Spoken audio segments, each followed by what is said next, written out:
Harper Perennial and HarperAudio present Lights Out in Lincolnwood, a novel by Geoff Rodkey. Performed by Allyson Ryan, Fred Berman, Jesse Vilinsky, and Mark Sanderlin.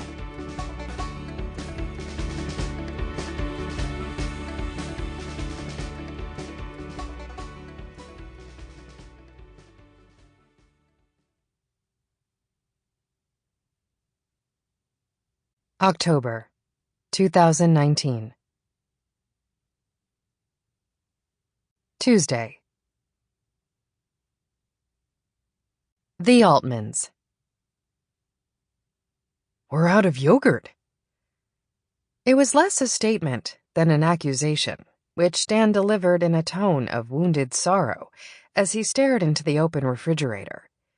Its top shelf, where the big tubs of Greek yogurt usually sat, was desolate, except for some leftover olives in a plastic Whole Foods tub, and that 2-year-old jar of pineapple salsa he'd bought by accident and couldn't bring himself to throw out, even though nobody in the house wanted anything to do with the salsa defiled by fruit. The target of his accusation wasn't listening. Jen sat at the kitchen table in front of a mug of coffee, wearing the Michigan t-shirt she'd slept in, and staring dead-eyed at her phone. On its screen was a chunk of text from an article in the nutrition and fitness section of the New York Times app, titled, "How to Stop Yourself from Crying." Upon seeing the headline as she scrolled, Jen's initial reaction had been amused contempt. When did the Times start running articles that Women's Day rejected? But that had quickly given way to a second, much less cynical thought. Maybe this could help. Unfortunately, 3 paragraphs in, she'd realized the article was pitched exclusively to readers who didn't want to quit crying so much as they just wanted to quit doing it in front of other people. Jen did her crying alone, usually in the upstairs bathroom on school days when nobody was home, and the Times apparently felt this was either not a problem at all or so grave as to be beyond its capacity to fix. It was hard to tell which. Either way, by the time Dan issued his yogurt indictment, she'd stopped even trying to read the article. Her eyes were still fixed on the screen, but her mind had wandered off to wrestle with the binary choice that had come to dominate her weekdays. Will I or won't I? No, not today.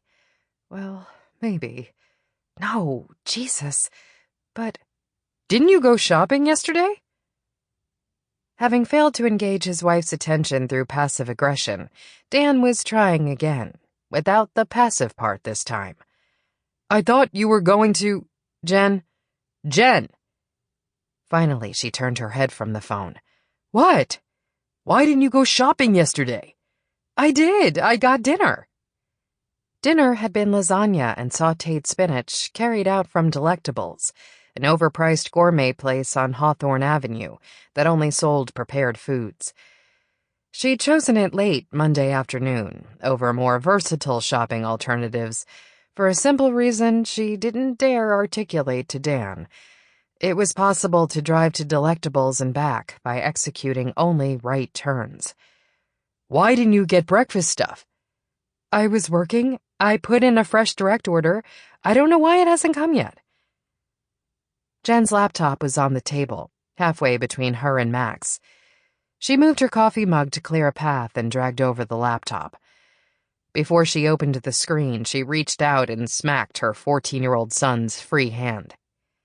Max was wearing a pair of massive blue headphones that dwarfed his skull, making him look like some kind of cyborg monkey as he shoveled cereal into his mouth while watching a martial arts video on his phone.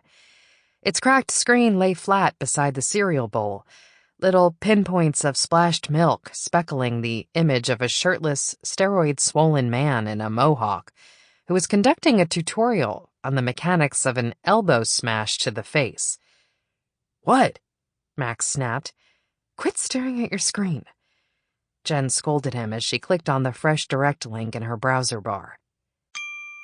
Sample complete. Ready to continue?